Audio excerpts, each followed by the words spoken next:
good evening to everyone. I hope that you are having a great Friday, be it, the evening for you, if it is Saturday morning or whatever time it is for you. I hope it is going well for you. And Chalupa is now like bugging me and wandering all about. Why is it that this child has to do it right when I want to stream live? And yet, this is what he's doing. Anywho, let me say hello there to, I'm so sorry, I'm probably not going to say your name correctly. Kishore, welcome. Thank you for joining. Hello there, Jelly. How are you doing? Hello there, little Miss Lulu. I love that name. That is so cute. And Joe, thank you so much for being here. And Curious, it's nice to see you as always. And Takara, thank you so much for the pink hand waving. And how I got everybody. Albs, hey! Good to see you. Good to see you. So nice to see you guys. I've missed you. And Chelsea, good to see you. And everyone. Oh, goodness. I think I'm going to have to open the darn door for Mr. Chalupa because he is like he's clicking his little paws, his little nails everywhere and jumping around. And now you get to hear them. Chalupa, come here, baby. Come here. Want me to open it for you? Did you want to go get something? Want to get something?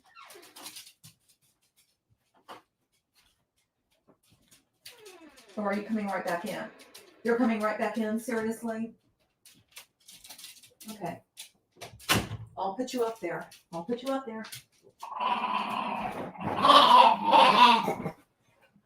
Goodness. What a doggy production. I swear, my babies are so dramatic, so very dramatic with everything. You going to lay down now? Going to be comfy next to mommy? And Salsa, where are you going to get? Huh? Where are you going to get?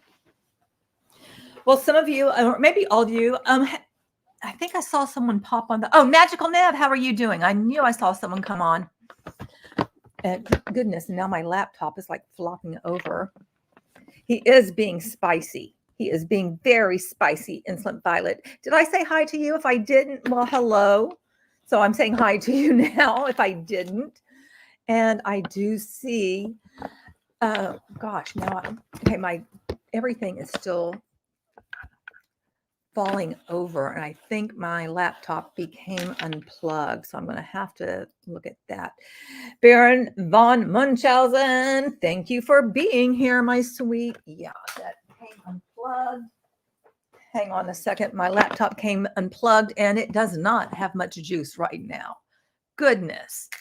Oh, Hershey, hello. Hello, thank you, Curious, for telling me to say hi. I am so sorry. I am so sorry. Oh. But you guys keep me on my toes, and I appreciate that, and you help me out, and I appreciate that too. I'll start barking and howling like Hershey used to. Oh my goodness. Well, yesterday I did not see 360 live because I was out with my husband getting Little Lucy. Little Lucy is a new car for me that I got at CarMax. So, she's not brand spanking new. She's 9 years old, but she's going to do me just fine. And, she's quite cute. I like her very much. Anyway, tonight I thought it was important for us to start really kind of diving into influence. And let me make sure I put the link to this book in the description, because I just want to make sure that if you want it, you can get it, and it's on my Amazon store. So I'm going to give you the link from my Amazon store. And I even used, guess what, a link shortener. And it's a link shortener that I have as an extension on Chrome. So see, no need for trim. I mean, right now, nobody can get it. We all know that. But I mean, this is free. So here is the link to the book that I'm reading. It is called Influence, The Psychology of Persuasion by Robert B. Cialdini. And he is like the master when it comes to Persuasion. I think I need to turn on another light. I just have on one little link. So, I mean, a little light. Gosh, I'm saying a link because I'm looking at what Hershey said as link. You know, what can I say? I can't read and talk at the same time. I think it was actually easier because all I did is whip out my extension, name it, and then boom, I had it. And there it is. You can see it right there. And that is to this book if you are so inclined as to purchase it.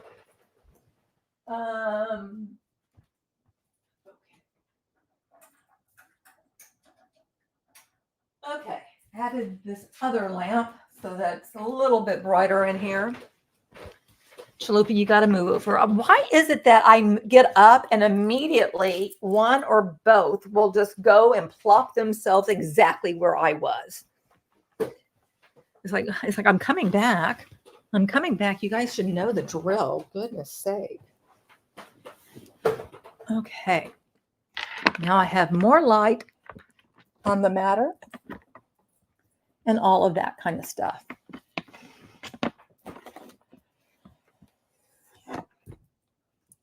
Okay. Yeah, probably is the warmth. And now Salsa is looking like all dejected because she was like just standing over there like, well, where am I supposed to go? It's like, I think you can figure it out, child. Okay, are you bringing down the fluffy pillows? Okay. I have these two pink pillows that are really, really super fluffy. And so she went to those. And because the fluffy blanket is down by my feet, somebody will probably get into that because they both like the fluffy blanket.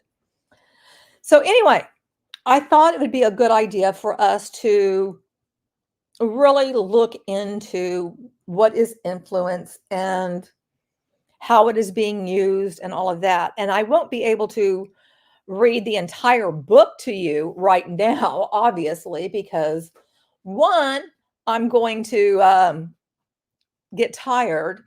Two, I'm going to get tired.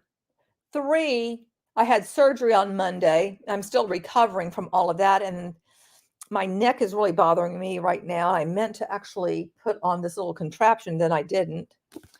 And yeah, so that's pretty much it, you know. Oh, something else that I got this week, because, you know, going through that hurricane a couple of weeks ago really kind of freaked me out because we were on the dirty side of it. And if you're on the dirty side of a hurricane and the eye was like 20 miles from us, it's like everything is really super powerful and all that. And I did find out that Centerpoint, who like, you know, controls all the energy here and everything, there couldn't be agreements with people in terms of contracts. And we had something like 12,000 people here to help us. So for days, people were sitting around in their trucks because no agreements could be reached. And this caused people to no longer be with us because they passed due to the massive amount of heat they were dealing with, over 97 degrees, in a home where there was no electricity at all. And some of them, you know, like were older and stuff, and they just keeled over from the heat. And that's Centerpoint's fault. At least in my eyes, it is. My back is feeling somewhat better, but it kind of feels like, the only way I can describe it is like bugs are crawling on it. I know that doesn't really sound good, but it's like I feel just like this constant prickling everywhere. And so that's kind of uncomfortable, but I'm on my heating pad right now. All right. So here, Chalupa, where are you trying to go now? Please do not think that you're going to be leaving. You're the troublemaker right now, son. Goodness. I know. Ew. I know. I knew that it would not sound very pretty or nice, but that's kind of just what it feels like. So anyway, I have the link to this. I put it in the description and I put it in the chat if you're so inclined and you want this book yourself. And oh yeah, that's what I was going to talk about is I got a Kindle because I had read you could download movies onto the Kindle. dang it, I think he wants the door open. Cheesemos. So I'll keep talking to you loudly as I go and open the door for my child again, my little fur baby. Are you coming back up here? What the heck do you want, child? I'm going to open the door anyway, because just maybe that's what he wants, because I mean, I can't deal with this up and down while I'm talking to you guys. So the Kindle that I got is just like this, a basic Kindle. I didn't realize that you have to have like an Amazon Fire Kindle thing or something I don't have, a more fancy one. However, I can still have my audiobooks and, books on it, which is a good thing. I'll just have to, eventually get another one, because when I was just here and all I had was basically listening to the weather for as long as possible, that got kind of old and boring. And after a while, I'm like, now what? And there was basically really not much of anything, to do, because, yeah. Okay. Kindle is an e-link screen. It was never meant for movies. Okay, well then what is the one? Because I know I read somewhere that I could get movies like on a Kindle or something. And that's what I was actually looking for. Hershey destroyed a couple of the Kindles. Oh my gosh.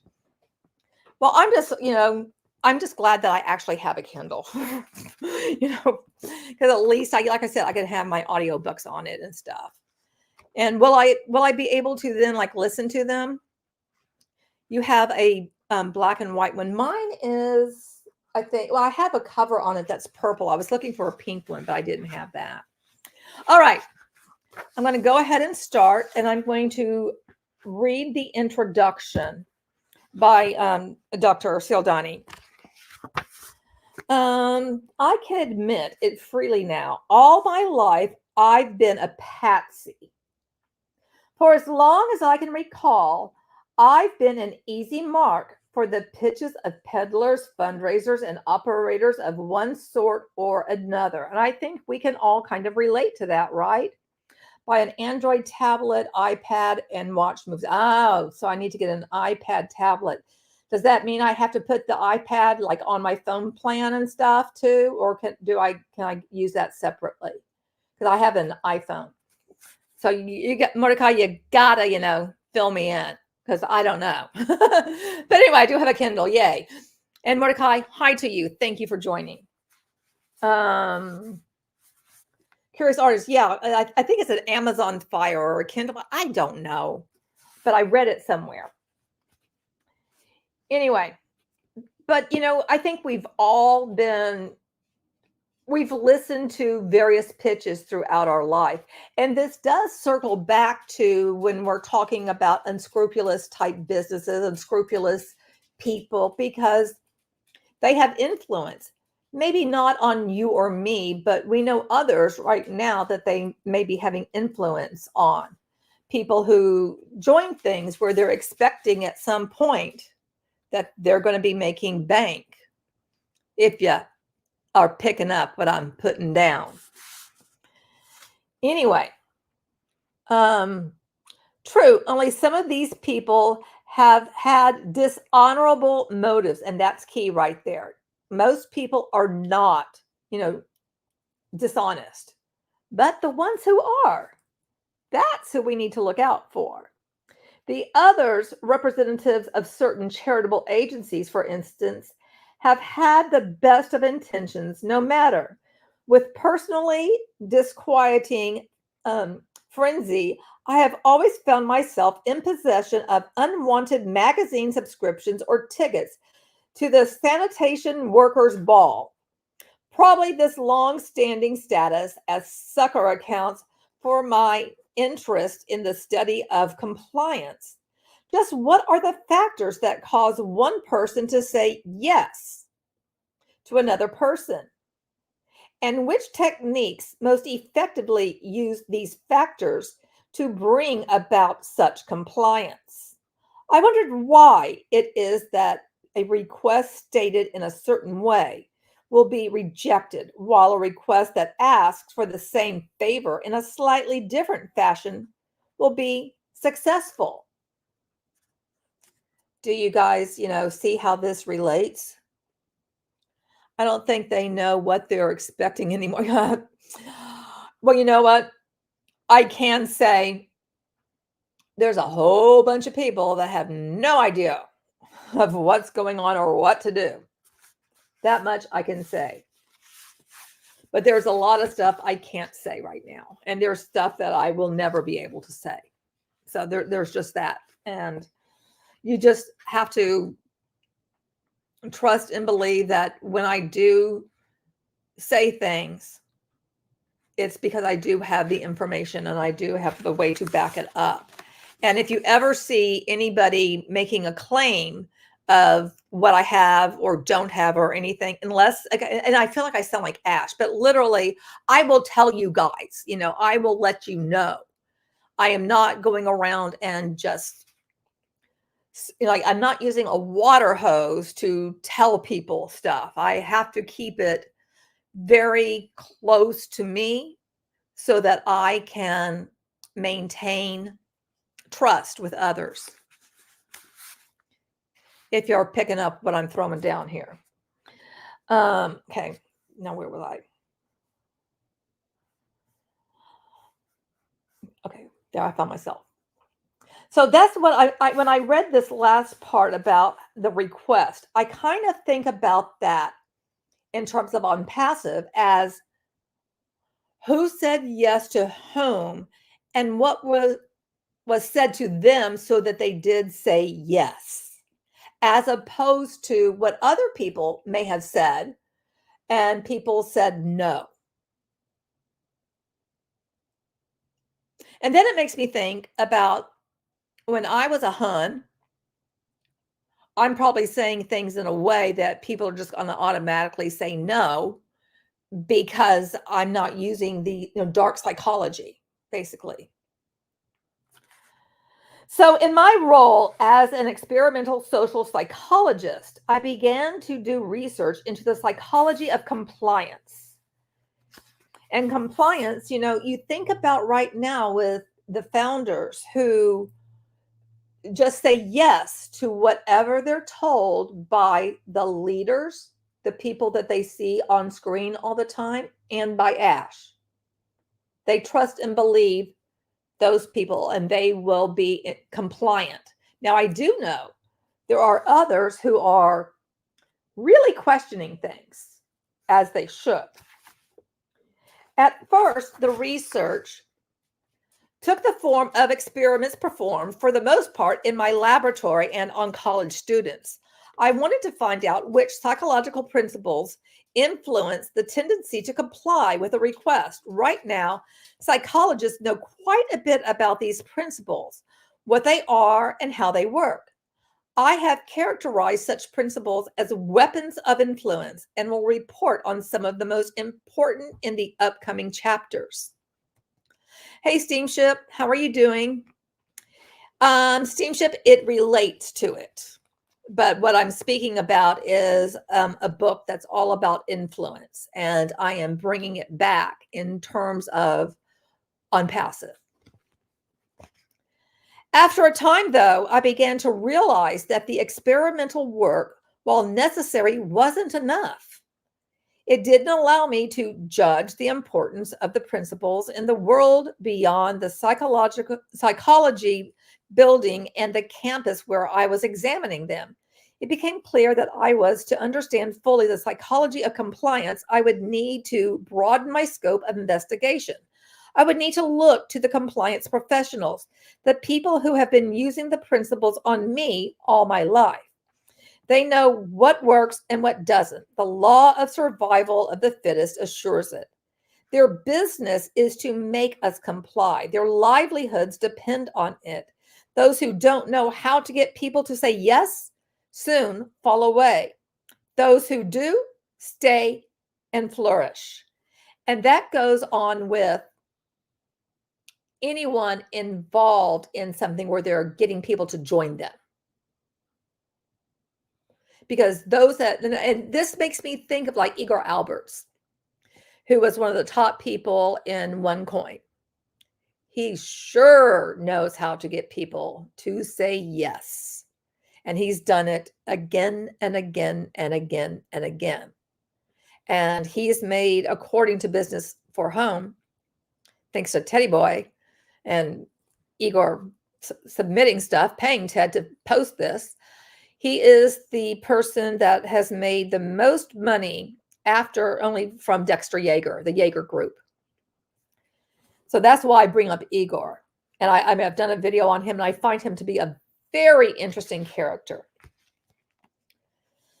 So within Unpassive, there are certain people that did get people to say yes. And then there are others who probably tried, but they didn't know how to say things in a way that others did to get people to say yes. Does that make sense to you guys?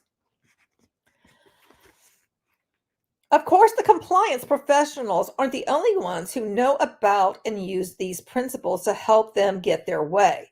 We all employ them and fall victim to them to some degree in our daily interactions with neighbors, friends, lovers, and offspring.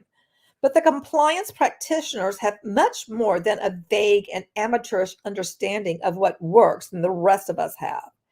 As I thought about it, I knew that they represented the richest vein of information about compliance available to me. For nearly 3 years then, I combined my experimental studies with a decidedly more entertaining program of systematic immersion into the world of compliance professionals, sales operators, fundraisers, recruiters, advertisers, and others. The purpose was to observe from the inside the techniques and strategies most commonly and effectively used by a broad range of compliance practitioners. That program of observation sometimes took the form of interviews with the practitioners themselves and sometimes with the natural enemies, for example, police officers, consumer agencies of certain of the other practitioners. At other times, it involved an intensive examination of the written materials by which compliance techniques are passed down from one generation to another, sales manuals and the like, which, by the way, I did purchase a book that I will be sharing with you guys, which is all about the motivational organizations in Amway, because I think those give us a lot of information about how this all works within the world of MLM and hence within the world of Unpassive, because we know the people who that they often see on screen, they have a history of being in MLM, as does Ash. Most frequently, though, it has taken the form of participant observation. Participant observation is a research approach in which the researcher becomes a spy of sorts. With disguised identity and intent, the investigator infiltrates the setting of interest and becomes a full-fledged participant in the group to be studied. So when I wanted to learn about the compliance tactics of encyclopedia or vacuum cleaner or portrait photography or dance lesson sales organizations, I would answer a newspaper ad for sales trainees and have them teach me their methods. Using similar but not identical approaches, I was able to penetrate advertising, public relations, and fundraising agencies to examine their techniques. Much of the evidence presented in this book then comes from my experience posing as a compliance professional or aspiring professional in a large variety of organizations dedicated to getting us to say yes. Any update? The update is nothing has happened with the OES. It's still allegedly, quote unquote, migrating. And that's all I can say. I cannot mention anything else at this time. One aspect of what I learned in a 3-year period of participant observation was most instructive. Although there are thousands of different tactics that compliance practitioners employ to produce yes, the majority fall within 6 basic categories. Each of these categories is governed by a fundamental psychological principle that directs human behavior and in so doing gives the tactics their power. Sure thing, steamship. Sorry, I just have to only, say what I can. Mordecai, I agree with you on that. The book is organized around these 6 principles, one to a chapter. The principles: consistency, reciprocation, social proof, authority, liking, and scarcity are each discussed in terms of their function in the society and in terms of how their enormous force can be commissioned by a compliance professional who deftly incorporates them into requests for purchases, donations, concessions, votes, assents, etc. And by the way, very early on, I did do a video all about reciprocity because I really found that reciprocity is very important within MLMs. And for those who join them, who then feel that they are obliged to keep giving to something that is not giving them anything. It is worthy of note, and that comes from my background as an anthropologist. And so that's just kind of ticked off my anthropological brain when I, started really looking at this. It is worthy of note that I have not included among the 6 principles the simple rule of material self-interest, that people want to get the most and pay the least for their choices. This omission does not stem from any perception on my part that the desire to maximize benefits and minimize cost is unimportant in driving our decisions, nor does it come from any evidence I have that compliance professionals ignore the power of this rule. Quite the opposite. In my investigations, I frequently saw practitioners use, turning the page, sometimes honestly, sometimes not, the compelling, I can give you a good deal approach. I chose not to treat the material self-interest rule separately in this book because I see it as a motivational given, as a goes without saying factor that deserves acknowledgement but not extensive description. Finally, each principle is examined as to its ability to produce a distinct kind of automatic, mindless compliance from people, that is, a willingness to say yes without thinking first. And that right there is very, very important, because that is what happens when people are joining dubious type enterprises, is that they get caught up in the story and how it's making them feel emotionally, especially when you're talking about what their future will be. And then you get their why from them and you rely on those types of factors. Yes, sunk cost fallacy too. Yes. The evidence suggests that the ever accelerating pace and informational crush of modern life will make this particular form of unthinking compliance more and more prevalent in the future. It will be increasingly important for the society, therefore, to understand the how and why of automatic influence. And I think it is particularly important. Hey there, Mr. Level. How are you doing, my dear? I think it's very important at this particular point in time because of social media and how people buy into things that they hear from influencers. They hear from people that they know, like, and trust on social media, and they think, oh, they're always just telling me the truth.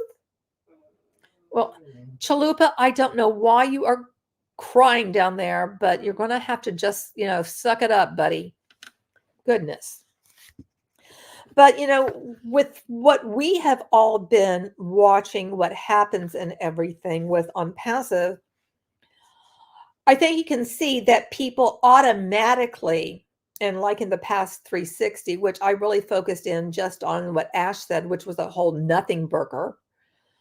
Everybody else, it was like all praise to Ash, all praise to on passive, which I just could not be bothered with, because it's like, I just can't.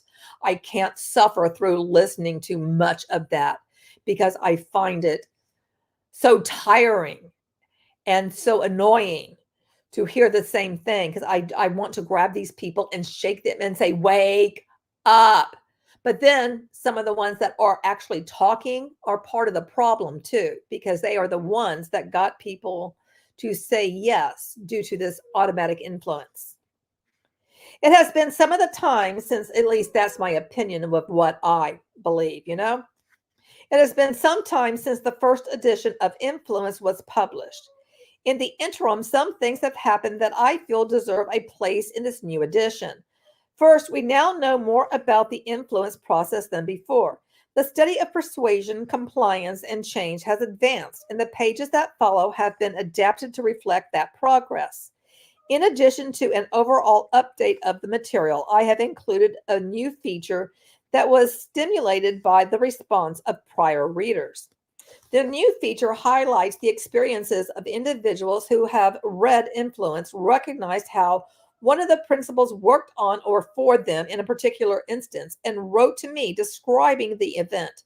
Their descriptions, which appear in the reader's reports at the end of each chapter, illustrate how easily and frequently we can fall victim to the pull of the influence process in our everyday lives. I wish to thank the following individuals, either directly or through course instructors, contributed to the reader's reports. And then there's a list of people, which I'm not going to read that part to you. And Jelly Snack says, I think founders assume the inner circle are in the loop of what's going on and they seem happy, excited. So in turn, the founders feel reassured. I think that makes a lot of sense because that's the persona that they are putting on. And I believe that's the persona that they have been commanded to put on, to keep the illusion of the smoke and mirrors still going. But rest assured, there is trouble. There's a lot of trouble going on. And that's really all I can say. There's a lot of stuff happening, and it will come out in due time.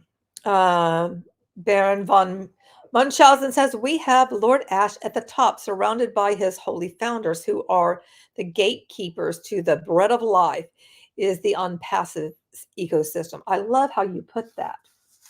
Okay, the first chapter is called Weapons of Influence. And there's a quote by Albert Einstein. Everything should be as simple as possible, but not simpler. And I need to get a sip of my drink.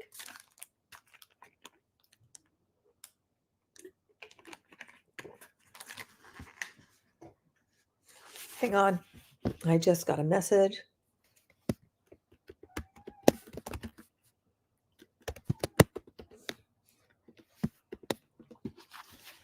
All right. I got a phone call one day from a friend who had recently opened an Indian jewelry store in Arizona. Oh, I bet that is a really cool little store. She was giddy with a curious piece of news. Something fascinating had just happened, and she thought that, as a psychologist, I might be able to explain it to her. The story involved a certain allotment of turquoise jewelry she had been having trouble selling. It was the peak of the tourist season. The store was unusually full of customers. The turquoise pieces were of good quality for the prices she was asking, yet they had not sold. My friend had attempted a couple of standard sales tricks to get them moving. She tried calling attention to them by shifting their location to a more central display area. No luck. She even told her sales staff to push the items hard, again without success. Finally, the night before leaving on an out-of-town buying trip, she scribbled an exasperated note to her head saleswoman. Everything in the display case, price X and a half, hoping just to be rid of the offending pieces, even if at a loss. When she returned a few days later, she was not surprised to find that every article had been sold. She was shocked, though, to discover that because the employee had read the half in her scrawled message as a 2, the entire allotment had sold out at twice the original price. That's when she called me. I thought I knew what had happened, but told her that if I were to explain things properly, she would have to listen to a story of mine. Actually, it isn't my story. It's about turkeys, and it belongs to the relatively new science of ethology, the study of animals in their natural settings. Turkey mothers are good mothers, loving, watchful, and protective. They spend much of their time tending, warming, cleaning, and huddling the young beneath them. But there is something odd about their method. Virtually all this mothering is triggered by one thing: the cheep cheep sound of young turkey chicks. Other identifying features of the chicks, such as their smell, touch, or appearance, seem to play minor roles in the mothering process. If a chick makes the cheep cheep noise, its mother will take care for it. If not, the mother will ignore it or sometimes kill it. The extreme reliance of maternal turkeys upon this one sound was dramatically illustrated by animal behaviorist M.W. Fox in his description of an experiment involving a mother turkey and a stuffed polecat. For a mother turkey, a polecat is a natural enemy whose approach is to be greeted with squawking, pecking, clawing rage. Indeed, the experimenters found that even a stuffed model of a polecat, when drawn by a string toward a mother turkey, received an immediate and furious attack. When, however, the same stuffed replica carried inside it a small recorder that played the cheep cheep sound, the baby turkeys, the mother not only accepted the oncoming polecat, but gathered it underneath her. When the machine was turned off, the polecat model again drew a vicious attack. How ridiculous a female turkey seems under these circumstances. She will embrace a natural enemy just because it goes cheep cheep, and she will mistreat or murder one of her own chicks because it does not. She looks like an automaton whose maternal instincts are under the automatic control of a single sound. The ethnologists tell us that this sort of thing is far from unique to the turkey. They had began to identify regular, blindly mechanical patterns of action in a wide variety of species, called fixed action patterns. They can involve intricate sequences of behavior, such as courtship or mating rituals. A fundamental characteristic of these patterns is that the behaviors and that compose them occur in virtually the same fashion and in the same order every time. It almost as if the patterns were recorded on tapes within the animals. When the situation calls for courtship, the courtship tapes get played. When the situation calls for mothering, the maternal behavior tape gets played. Click, and the appropriate tape is activated. Whir, and out rolls the standard sequence of behaviors. The most interesting thing, all this, is the way the tapes are activated. When a male animal acts to defend his territory, for instance, it is the intrusion of another male of the same species that cues the territorial defense tape of rigid vigilance, threat, and, if need be, combat behaviors. But there is a quirk in the system. It is not the rival make as a whole that is the trigger. It is some specific feature of him, the trigger function. Often the trigger feature will be just one tiny aspect of the totality that is approaching intruder. Sometimes a shade of color is the trigger feature. The experiments of the ethologists have shown, for instance, that a male robin acting as if a rival robin had entered its territory will vigorously attack nothing more than a clump of robin redbreast feathers placed there. At the same time, it will virtually ignore a perfect stuffed replica of a male robin without redbreast feathers. Similar results have been found in other species of bird, the blue throat, where it appears that the trigger for territorial defense is a specific shade of blue breast feathers. Let me see. Baron has more things to say. Hello, and I'm probably not going to say your name correctly, so forgive me. Mohandas V, you give me some thumbs up. Thank you very much for joining. I appreciate it. And Baron says, when the likes of Microsoft, Google, Apple, etc., are eventually forced to submit, they will have to sign as supplicants under someone like Don and aka Marty. The more I watch these webinars, the more I realize just how truly desperate they have become to vindicate and loved by Ash. They simply must continue forcing themselves to believe their version of an apocalyptic and times battle between light and darkness or suffer total psychological collapse. They have given their souls to Ash and on passive and have reached absolutely nothing in return. Oh, but they do all still have their 97O coins, don't they?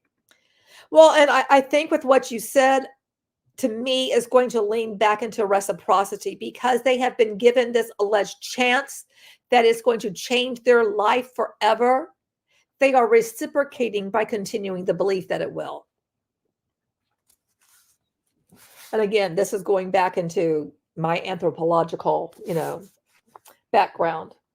But, reciprocity, I believe, is a very, very key factor. Before we enjoy too smugly the case with which lower animals can be tricked by trigger features into reacting in ways wholly inappropriate to the situation, we might realize two things. First, the automatic fixed action patterns of these animals work very well the great majority of the time. For example, because only healthy, normal turkey chicks make the peculiar sound of baby turkeys. It makes sense for mother turkeys to respond maternally to their single cheep cheep noise by reacting to just that one stimulus. The average mother turkey will nearly always behave correctly. It takes a trickster like a scientist to make her tape-like response seem silly. The second important thing to understand is that we too have our pre-programmed tapes. And although they usually work to our advantage, the trigger features that activate them can be used to dupe us into playing them at the wrong times. Did anyone notice that they are being called members now? Not even early adopters. Well, I think they keep thinking, Insolent Violet, that if they change the language, that's somehow going to be making a difference, which it won't. This parallel form of human automatic action is aptly demonstrated in an experiment by Harvard's social psychologist Ellen Langer. A well-known principle of human behavior says that when we ask someone to do us a favor, we will be more successful if we provide a reason. People simply like to have reasons for what they do. Langer demonstrated this unsurprising fact by asking a small favor of people waiting in line to use a library copying machine. Excuse me, I have 5 pages. May I use the Xerox machine because I am in a rush?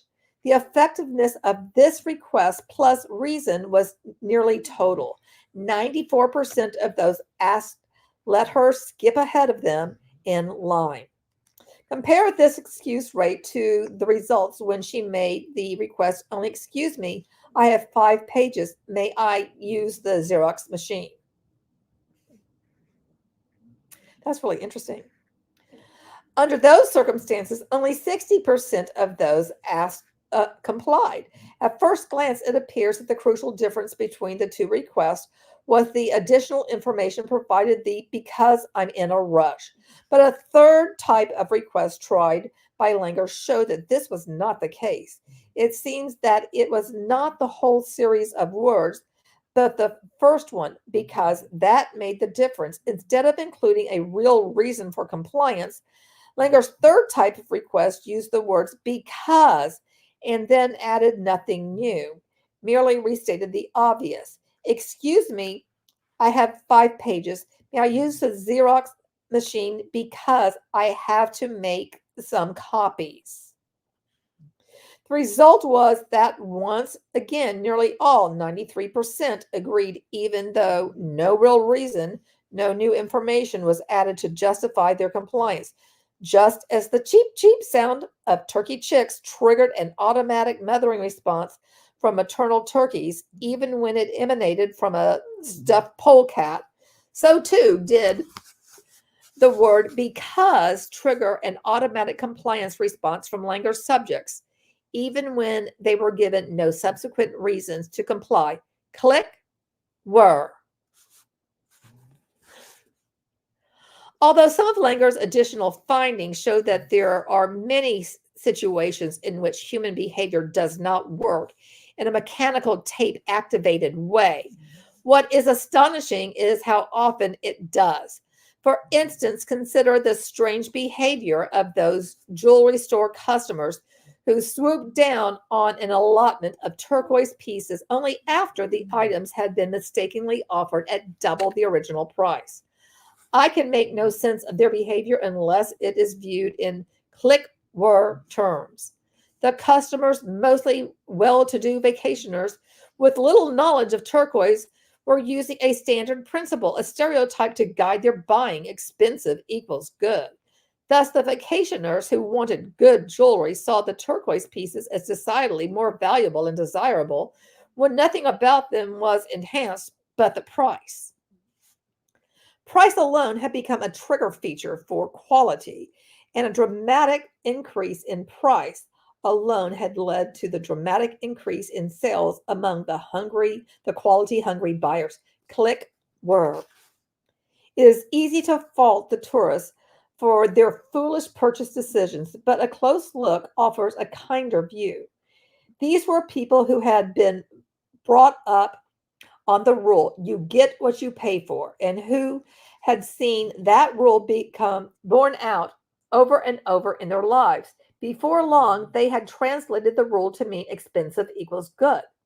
The expensive equals good stereotype quite well for them in the past, since normally the price of an item increases along with its worth. A higher price typically reflects higher quality.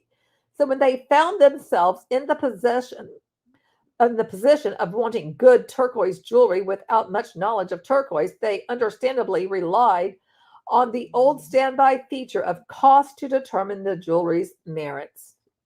Although they probably did not realize it, by reacting solely to the price feature of the turquoise, they were playing a shortcut version of betting the odds. Instead of stacking all the odds in their favor by trying painstakingly to master each of the things that indicate the worth of turquoise jewelry, they were counting on just one. The one they knew to be usually associated with the quality of any item. They were betting that price alone would tell them all they needed to know.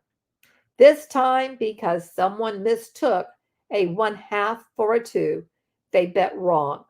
But in the long run, over all the past and future situations of their lives, betting those shortcut odds may represent the most rational approach possible. In fact, automatic stereotype behavior is prevalent in much of the human action because in many cases it is the most efficient form of behaving, and that other cases it is simply necessary. Joe says, well, it's true. I never shop at Harbor Freight, even if I don't need a top of the line tool. What is Harbor Freight, Joe? Because I don't know. You and I exist in an extraordinarily complicated stimulus environment, easily the most rapidly moving and complex that has ever existed on this planet. To deal with it, we need shortcuts that has ever existed.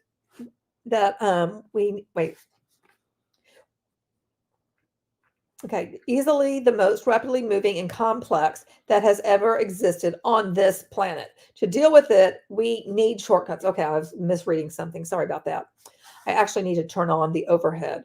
We can't be expected to recognize and analyze all the aspects in each person, event, and situation we encounter in even one day. We haven't the time, energy, or capacity for it. Instead, we must very often use our stereotypes, our rules of thumb to classify things according to a few key features, and then to respond mindlessly which one or another of these trigger features is present. And that is something I have absolutely discussed, not here, but in other situations, that you need to have mental shortcuts, because without them, you can't move on. And I have spoken to people about this. Right now there's the whole discussion about like gender and stuff.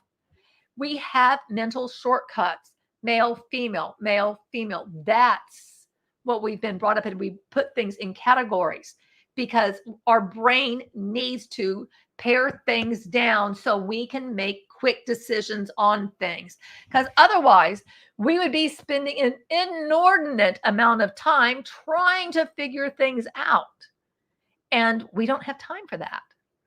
So that is, a function of these mental shortcuts, is so that we can actually function at, I'd say, in a quicker response than if we did not have mental shortcuts. Without mental shortcuts, it would be a detriment to us. Hold on, I'm going to turn on the overhead because I can't see very well.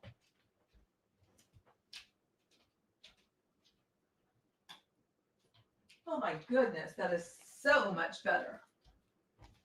I did not need to sit here and suffer in the dark. It wasn't really dark, but it just wasn't quite light enough, if you know what I mean. You're hanging on to your 10 coins in case they become collector's items someday. Well, never know. Maybe having followed this case will become something in the future. Because I swear this is the material of a docuseries. Because there's everything there's so much more. So much more. And everything that I know, there's so much more beyond what I know as well. And I know a lot of stuff. And I share with you guys what I can. I hope you guys do know that. I always share what I can. But I don't want to break trust and go off the deep end. You know what I mean? Okay, you and I exist in an extraordinarily complicated stimulus.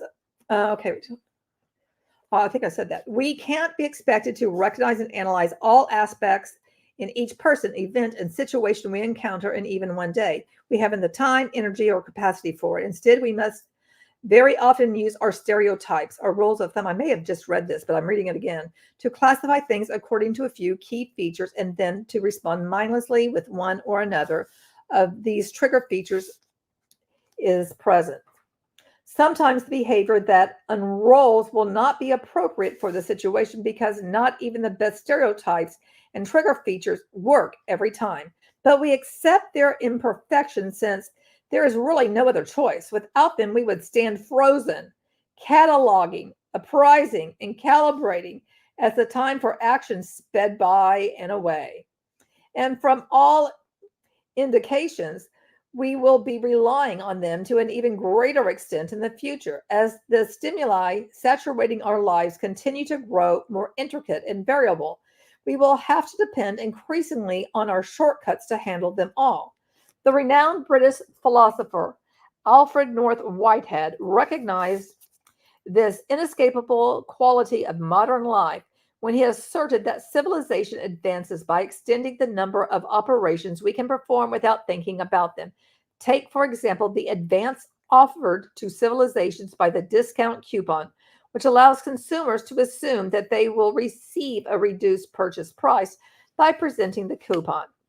The extent to which we have learned to operate mechanically on the assumption is illustrated in the experience of one automobile tire company. Mailed out coupons that, because of a printing error, offered no savings to recipients produced just as much customer response as did error-free coupons that offered substantial savings. The obvious but instructive point here is that we expect discount coupons to do double duty. Not only do we expect them to save us money, we also expect them to save us time and mental energy required to think about how to do it. In today's world, we need the first advantage to handle pocketbook strain, but we need the second advantage to handle something potentially more important, brain strain. It is odd that despite their current widespread use and looming future importance, most of us know very little about our automatic behavior patterns. Perhaps that is so precisely because of the mechanistic, unthinking manner in which they occur. Whatever the reason, it is vital that we clearly recognize one of their properties. They make us terribly vulnerable to anyone who does know how they work.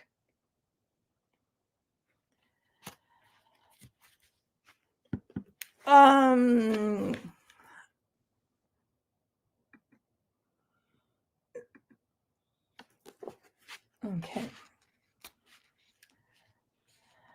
To understand fully the nature of our vulnerability, another glance at the work of ethnologists is in order.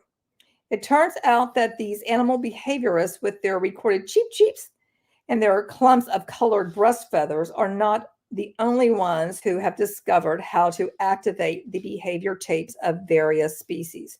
Joe, I hope you understand why I deleted that. I really don't. And CD, I mean, yeah, I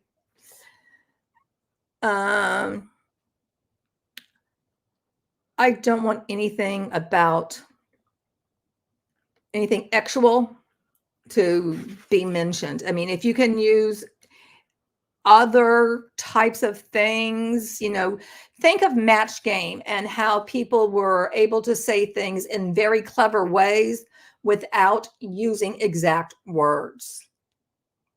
Think about that.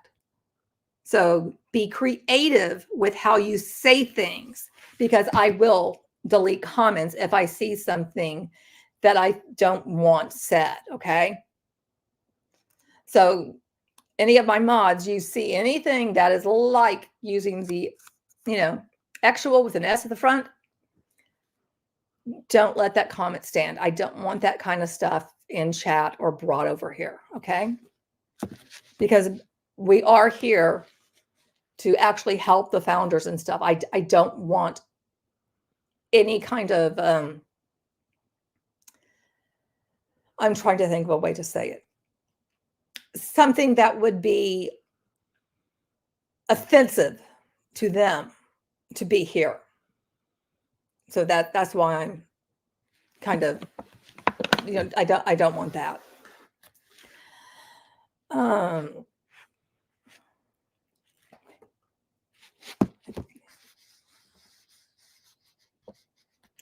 There's a group of organisms, often termed mimics, that copied the trigger feature of other animals in an attempt to trick these animals into mistakenly playing the right behavior tapes at the wrong times. The mimic will then exploit this altogether inappropriate action for its own benefit.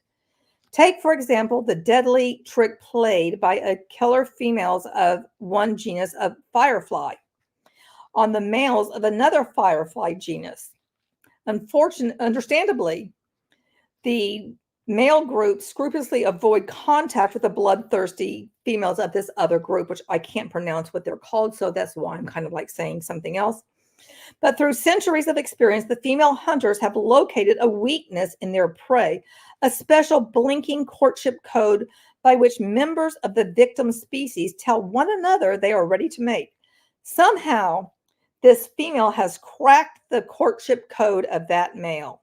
By mimicking the flashing mating signals of her prey, this murderess is able to feast on the bodies of males whose triggered courtship tapes cause them to fly mechanically into death's, not love's, embrace. Wow. Critters just fascinate me, how these things happen.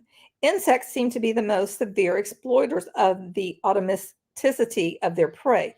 It is not uncommon to find their victims duped to death. But less uncompromising forms of exploitation occur as well.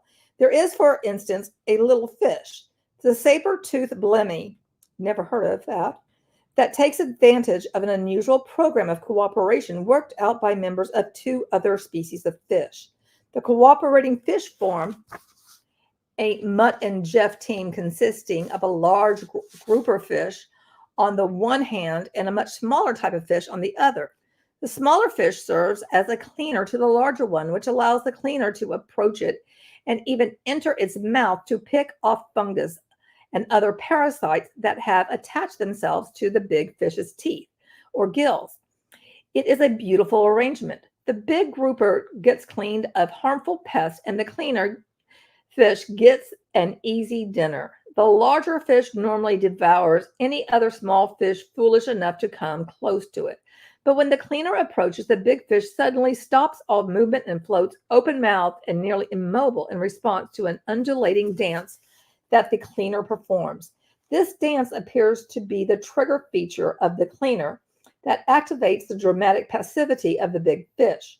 It also provides the saber-toothed blimmy with an angle, a chance to take advantage of the cleaning ritual of the cooperators. The blimmy will approach the large predator, copying the undulations of the cleaner's dance and automatically producing the tranquil, unmoving posture of the big fish. Then, true to its name, it will quickly rip a mouthful from the larger fish's flesh and dart away before its startled victim can recover. Wow.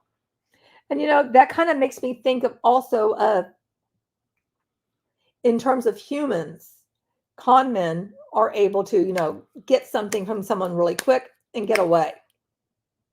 And it may not be something like what we're overall dealing with on passive, but, in other type settings, like things like that might be, bar trickery at a bar. There's a strong but sad parallel in the human jungle. We too have exploiters who mimic trigger features for our own brand of automatic responding. Unlike the mostly instinctive response sequences of non-humans, our automatic tapes usually develop from psychological principles or stereotypes we have learned to accept. Although they vary in their force, some of these principles possess a tremendous ability to direct human action. We have been subjected to them from such an early point in our lives, and they have moved us about so pervasively since then that you and I rarely perceive their power. In the eyes of others, though, each such principle is a detectable and ready weapon, a weapon of automatic influence. There is a group of people who know very well where the weapons of automatic influence lie and who employ them regularly and expertly to get what they want. They go from social encounter to social encounter, requesting others to comply with their wishes. Hello, Shyam. I'm not sure if I said your name correctly, but welcome. Their frequency of success is dazzling. The secret of their effectiveness lies in the way they structure their requests, the way they arm themselves with one or another of the weapons of influence that exist within the social environment.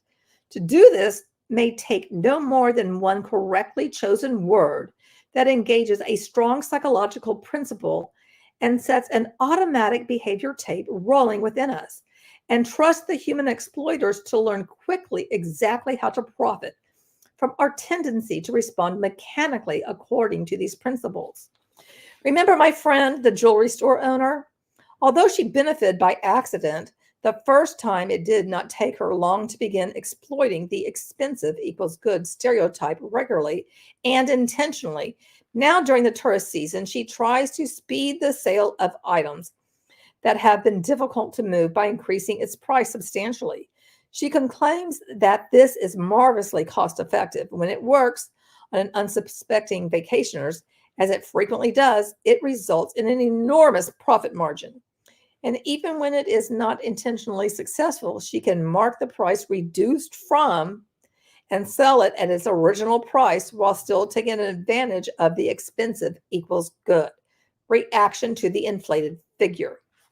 By no means is my friend original in the last use of the expensive equals good rule to snare those seeking a bargain.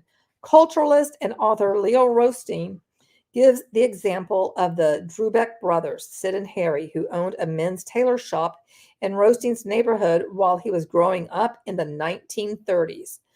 And that's right when what? That was during Al Capone's time, wasn't it?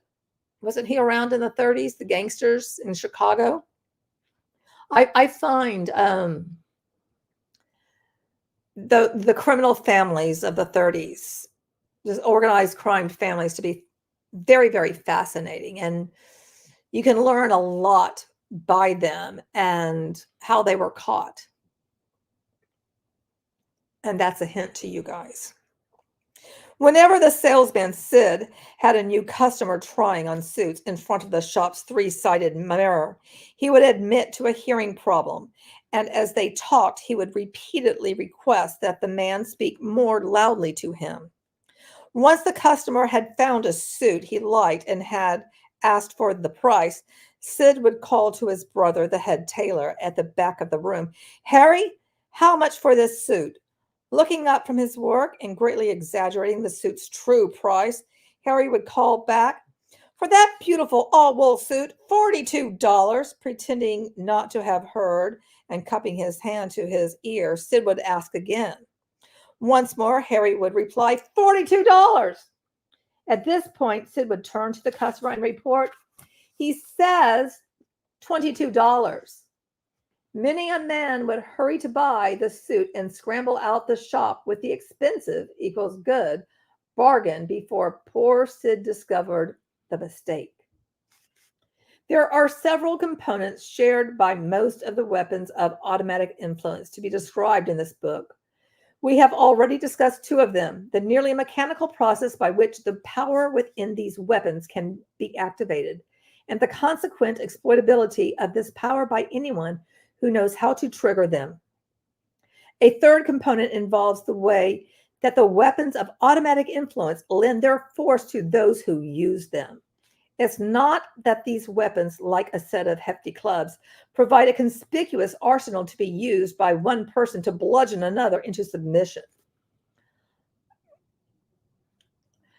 Insolent Violet could be. If certain things aren't filed or never have been, you never know. There can be others looking into things, and you don't mess with them.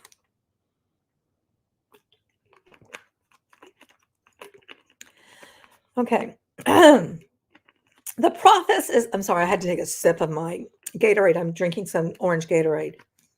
The process is much more sophisticated and subtle.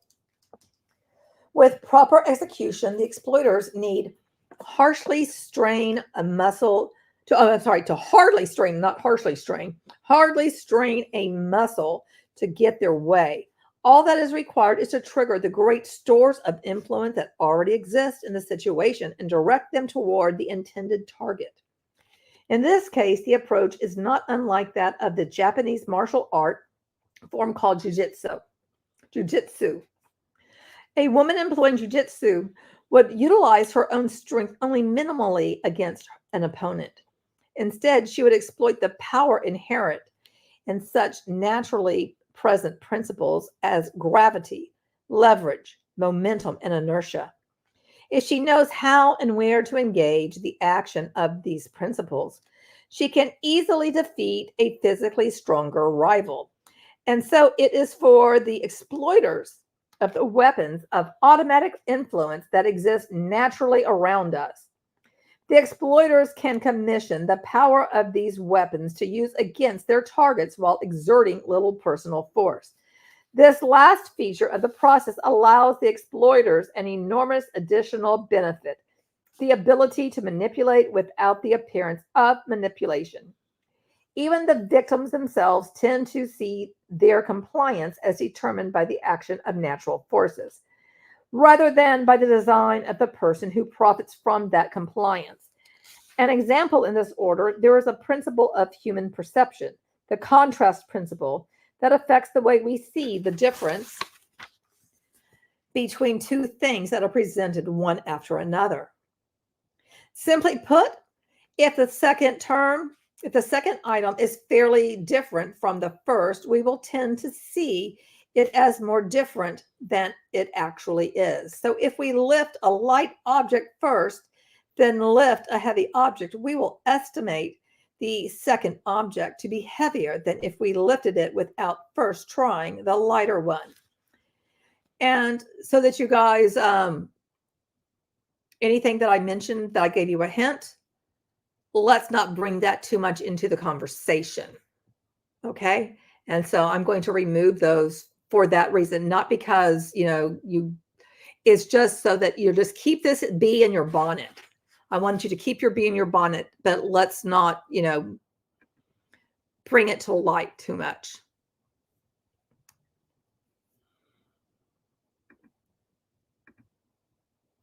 I hope you guys can understand that. I'm just trying to, if I tell you things, just put the bees in your bonnet. Okay. Just put those bees in your bonnet.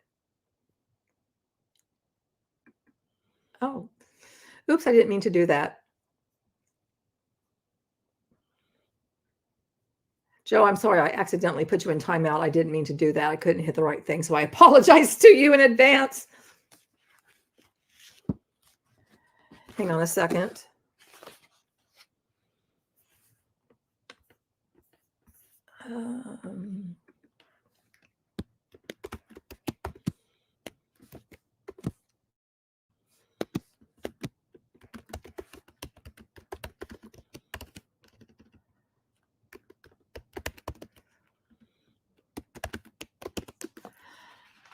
Okay, I'm so sorry, Joe. I did not mean to do that to you, and I don't know how to undo it. Is there a way I can undo it? I don't know if I can. I'm so sorry. I'm so sorry. I didn't mean to do that. Okay, where was I?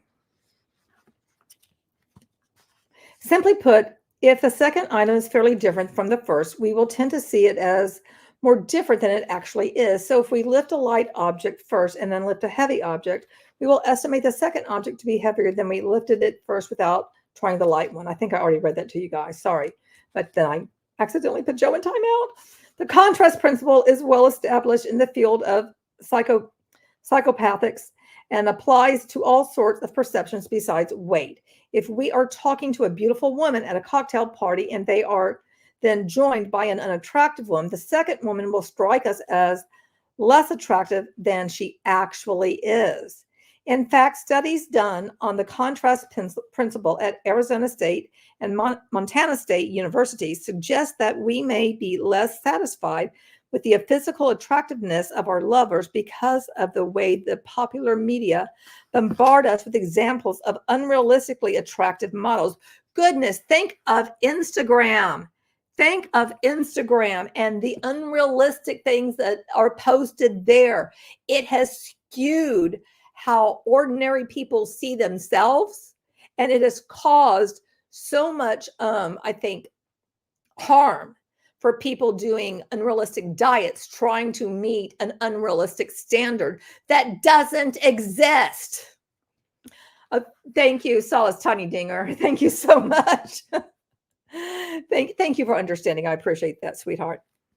In one study, college students rated a picture of an average-looking member of the opposite sex as less attractive if they first looked through the ads at some popular magazines. In another study, male college dormitory residents rated the photo of a potential blind date.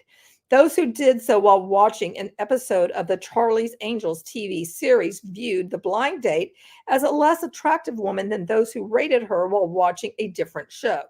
Now, for those of you who've never seen, the TV show Charlie's Angels, that's from the 70s. So, we're going back for a while, but there have been movies made about Charlie's Angels. So, basically watching a show that has gorgeous women on it versus watching something else.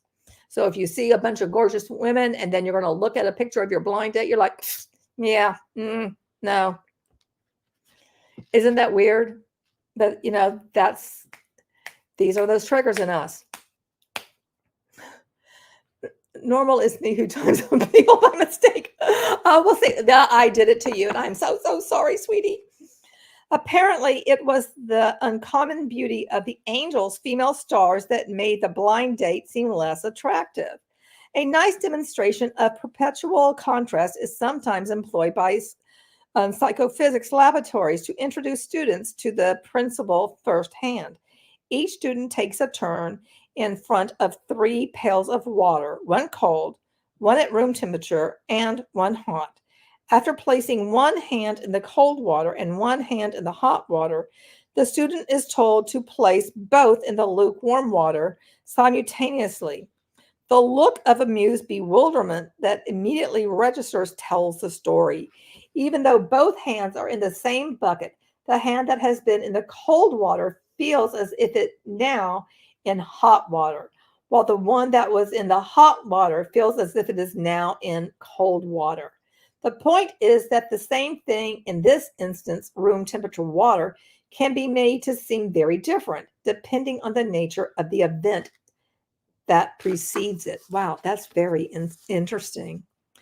Be assured that the nice little weapons of influence provided by the contrast principle does not go unexploited. And that makes me think of how in this world of dubious businesses, how they paint jobs as being, so horrible and that you're basically a slave, blah, blah, blah, versus this opportunity of having, residual income from life for life.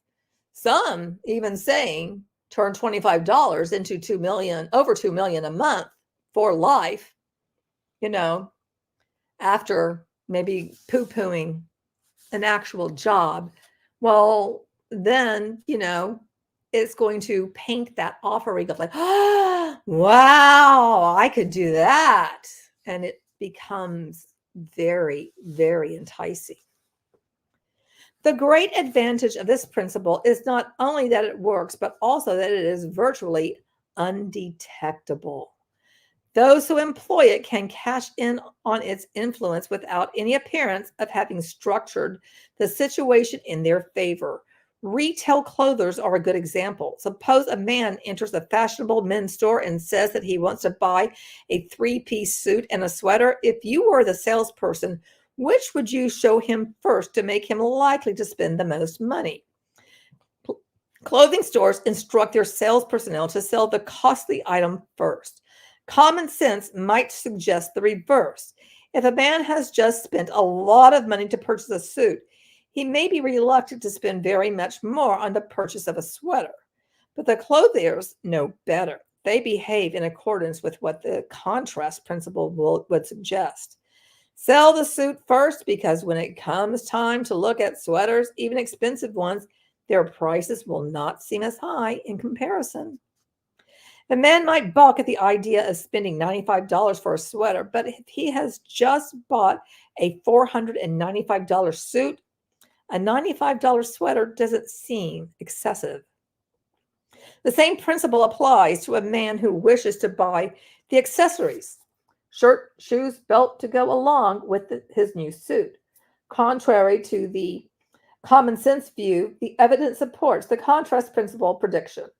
A sales motivation analyst, Whitney, Cuban, and Murphy state, the interesting thing is that even when a man enters a clothing store with the express purchase of purchasing a suit, he will almost always pay more for whatever accessories he buys if he buys them after the suit before then purchased. Oh,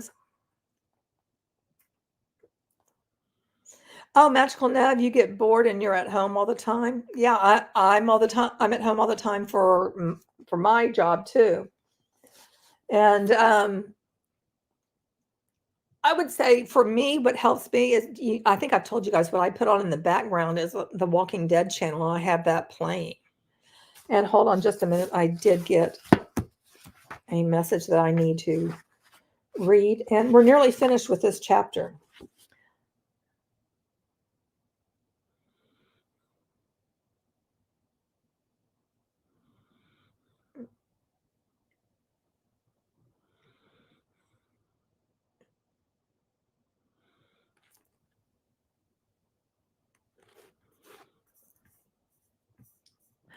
Okay. All right. I'm continuing to get more information. And again, anything that I will be able to express to you, I will let you know when I can. Okay. And what's funny for me, I mean, Joe, you're back.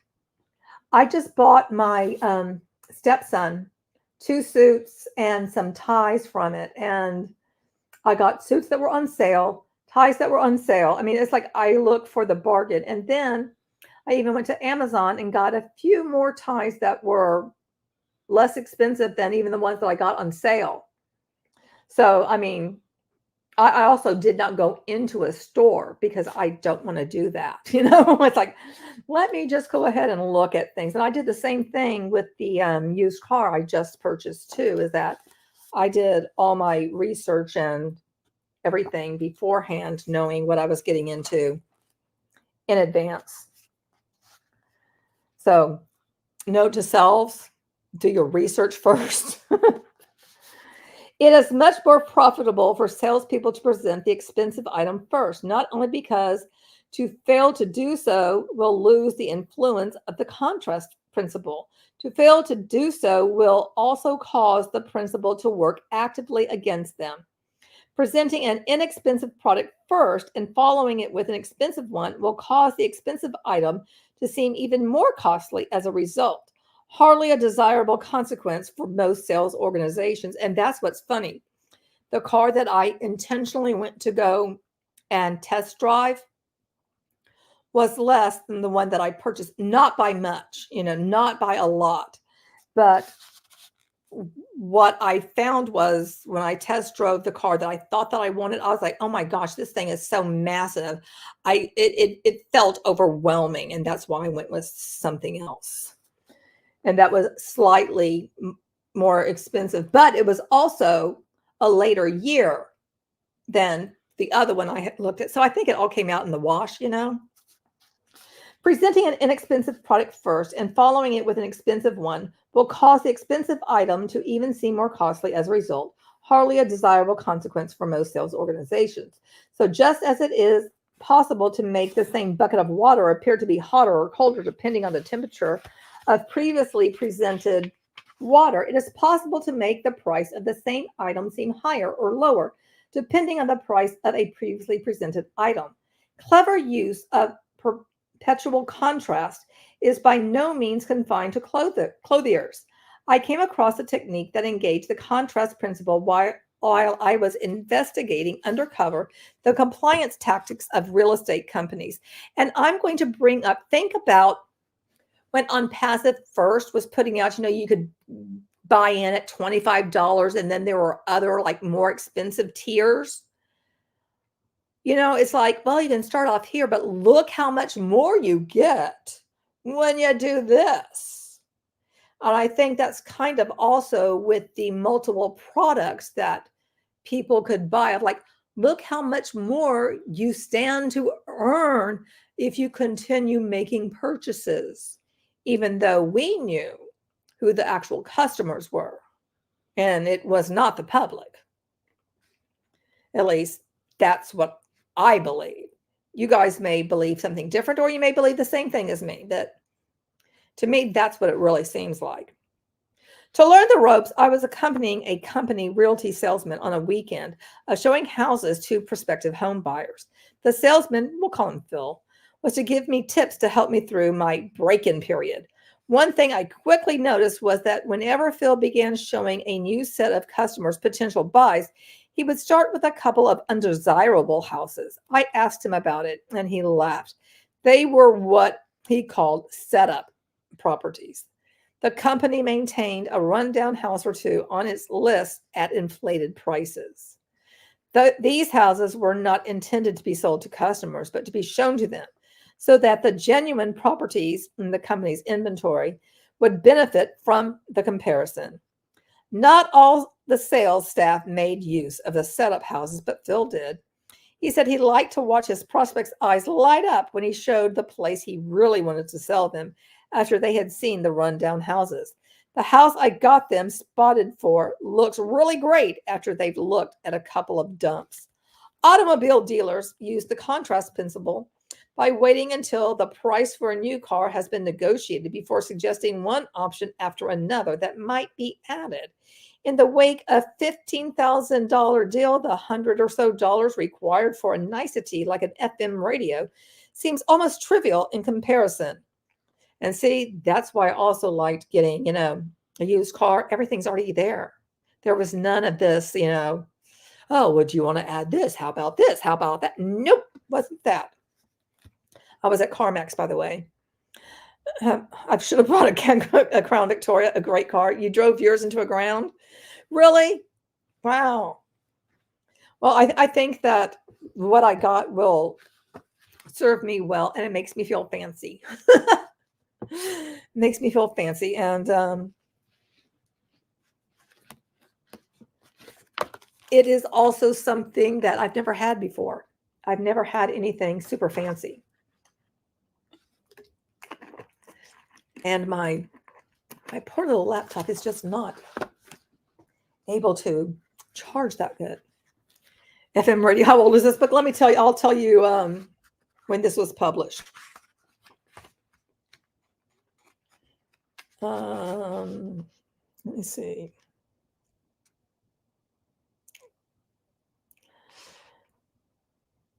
The first edition was 1984, 1994, and then 2007. So this is the 2007 edition. And they're probably that is something like that. He just did not change, is what I would guess. The same will be true of the added expense of accessories like tinted windows, dual side mirrors, white wall tires, or special trim that the salesman might suggest in sequence. The trick is to bring up the extras independently of one another so that each small price will seem petty when compared to the already determined much larger one. As the veteran car buyer can attest, many a budget-sized final price figure has ballooned from the addition of those seemingly little options. While the customer stands signed contract in hand, wondering what happened and finding no one to blame but himself, the car dealer stands smiling, the knowing smile of the jiu-jitsu master. Okay, this is from the parent of a co-ed. Dear Mother and Dad, since I left for college, I have been remiss in writing and am sorry for my thoughtlessness in not having written before. I will bring you up to date now. But before you read on, please sit down. You are not to read any further unless you are sitting down, okay? Well then, I am getting along pretty well now. The skull fracture and the concussion I got when I jumped out the window of my dormitory when it caught fire shortly after my arrival here is pretty well healed now. I only spent 2 weeks in the hospital, and now I can see almost normally and only get those sick headaches once a day. Fortunately, the fire in the dormitory and my jump was witnessed by an attendant at the gas station near the dorm, and he was the one who called the fire department and the ambulance. He also visited me in the hospital, and since I had nowhere to live because of the burned out dormitory, he was kind enough to invite me to share his apartment with him. It's really a basement room, but it's kind of cute. He is a very fine boy, and we have fallen deeply in love and are planning to get married. We haven't got the exact date yet, but it will be before my pregnancy begins to show. Yes, Mother and Dad, I am pregnant. I know how much you are looking forward to being grandparents, and I know you will become the baby. You will welcome the baby and give it the same love and devotion and tender care you gave me when I was a child. The reason for the delay in our marriage is that my boyfriend has a minor infection which prevents us from passing our premarital blood test, and I carelessly caught it from him. Now that I've brought you up to date, I want to tell you that there was no dormitory fire. I did not have a concussion or skull fracture. I was not in the hospital. I am not pregnant. I am not engaged. I am not infected, and there is no boyfriend. However, I am getting a D in American history and an F in chemistry, and I want you to see those marks in their proper perspective. Your loving daughter, Sharon. Sharon may be, and this is from the author, Sharon may be failing chemistry, but she gets an A in psychology. And that is the end of chapter 1 of the book.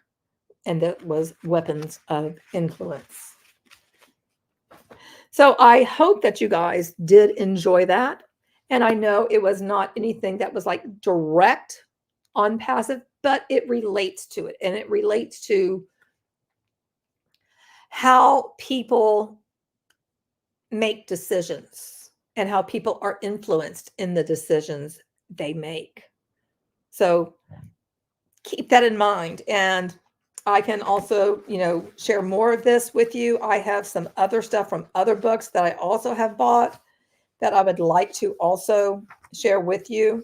And I will read through some more of this to share with you guys too, because I think the reciprocity, I think, is going to be very, very important. Because again, I'm telling you, like, as an anthropologist, it is something that I know is ever so important. And I believe that it strongly influences anybody who joins any kind of anything where they think they will earn money. Not by getting employed, but, where you have to pay to join with the idea of passive income, residual income forever. And then you find out, oh, gee, that's not happening. Oh, I need to pay more for something. Oh, I need to pay more for something. And then I'm supposed to sell this thing, but nobody's interested. So I hope you guys did enjoy. If you do want to get the book yourselves, it is in the description. It's very, very interesting. And these are the types of things that I like to read, or the like of audiobooks that I like, because I enjoy learning. I am truly a lifelong learner. And that's why I was a teacher. And that's also why I design training, is that I enjoy learning about things I don't know anything about, and then figuring out ways to instruct others on those topics. Anyway, thank you so much for joining me this Friday night. I appreciate it. I hope you have a wonderful rest of your evening. My voice is getting a little tired. And there will be, more will be coming out as always. So stick around, stay tuned. You never know when that might be. And there are sometimes I don't know when that will be, but it will. My neck is bothering me a bit, and I am still healing, but I am around. So have a wonderful rest of your day. Thank you all to my patrons. Thank you all to my channel members. Thank you all to my subscribers. Thank you to the lurkers. And if there's anybody in the catch-up crew, a whoop, whoop to you, and to the replay crew, whoop, whoop to you as well. And don't forget, you're beautiful and I love you. Until next time, bye everyone. Have a good one.